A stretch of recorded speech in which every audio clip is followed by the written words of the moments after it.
পুনৰ জনসাধাৰণক চৰকাৰৰ ৰামটাঙন 4 মাহৰ মূৰত দেশত পুনৰ বৃদ্ধি পালে পেট্ৰল ডিজেলৰ দাম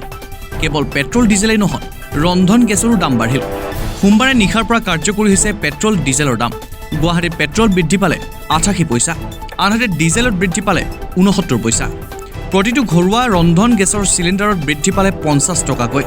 সূত্ৰ অনুসৰি কলকাতাত 1 লিটাৰ পেট্ৰলৰ দাম 83 পইচা বৃদ্ধি হৈ 105.51 টকা হৈছে ডিজেলৰ দামো প্ৰতি লিটাৰত 83 পইচা বাঢ়ি কলকাতাত দাম হ'লগৈ 90 টকা 62 পইচা দিল্লীত প্ৰতি লিটাৰ পেট্ৰলত 95.41 টকাৰ পৰা বৃদ্ধি হৈ 96.21 টকা হৈছে ডিজেল প্ৰতি লিটাৰত 86.67 টকাৰ পৰা বৃদ্ধি হৈ 87.47 টকা হৈছে আনহাতে ৰাজ সাহায্যবিহীন ৰন্ধন গেছৰ চিলিণ্ডাৰৰ দাম 50 টকা বাঢ়ি 976 টকা কেৱল মাত্ৰ বাণিজ্যিক ব্যৱহাৰৰ বাবে প্ৰয়োজনীয় চিলিণ্ডাৰৰ দাম 8 টকা কমি 2087 টকা হৈছে ব্যুৰো ৰিপৰ্ট নিউজ নেষ্ট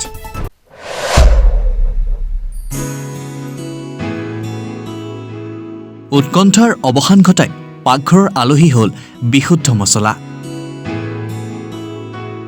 যিয়ে দিব আপোনাক পিউৰিটিৰ গ্যাৰাণ্টি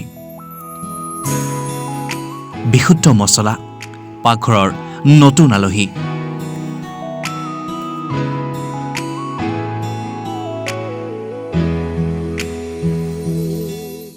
আপুনি গেষ্ট্ৰিক আলচাৰ লিভাৰত চৰ্বি পাইলছ ভোক নলগা পেটৰ বিষ বুকুৰ জ্বলাপোৰা টেঙা উগাৰ পেটত বুটবুট শব্দ কৰা পেট ফুলা বমিৰ ভাৱ আৰু কেতিয়াবা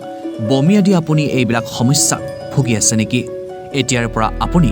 অসমৰ বাহিৰত গৈ হাজাৰ হাজাৰ টকা খৰচ কৰাৰ কোনো প্ৰয়োজন নাই এতিয়া বৰপেটা চহৰলৈ MS সুলেমান মেডিশ্বপত আহি আছে ডক্টৰ মায়াং আগৰৱাল গেষ্ট্ৰো আৰু লিভাৰ ৰোগ বিশেষজ্ঞ আগতীয়াকৈ নাম ভৰ্তি কৰিব পৰা ঠিকনা MS Suleman Medishop BK road Muslimpatti Barpeta যোগাযোগৰ নম্বৰ 7002064582 আৰু 9706532197